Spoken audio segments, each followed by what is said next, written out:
संत ज्ञानेश्वर महाराज पालखी सोहळा 8 जुलै 2026 रोजी आळंदीतून प्रस्थान आणि संत तुकाराम महाराजांची पालखी 7 जुलै 2026 रोजी देहूतून पंढरपूरकडे मार्गस्थ झाली आहे.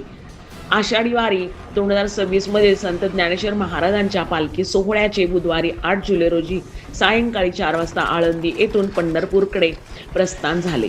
टाळ मृदुंगाचा गजर, हरिनामाचा जयघोष आणि भक्तिमय वातावरणात हजारो वारकरी पालखीसोबत पायी मार्गक्रमण करत आहेत.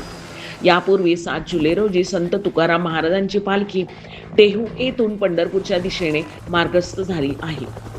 आता गुरुवारी 9 जुलै रोजी संत ज्ञानेश्वर महाराज आणि संत तुकाराम महाराज या दोन्ही पालख्या पुण्यात दाखल होणार असून त्यानिमित्त पुणे शहरात मोठी गर्दी अपेक्षित आहे. प्रशासनाकडून वाहतूक आणि सुरक्षा आणि वारकऱ्यांच्या सोयीसाठी विशेष नियोजन करण्यात आले आहे.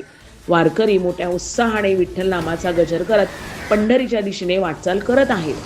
आषाढी वारीचा हा भक्तिमय प्रवास पुढील काही दिवस सुरू राहणार असून लाखो भाविक पंढरपूर येथे विठ्ठल रुक्मिणीच्या दर्शनासाठी दाखल होणार आहे.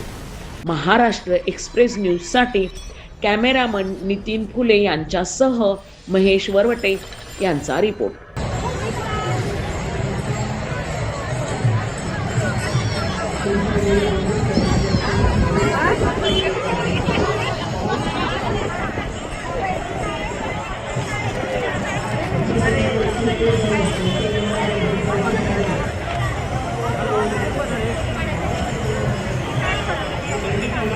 हो ते टाकून येत नाही.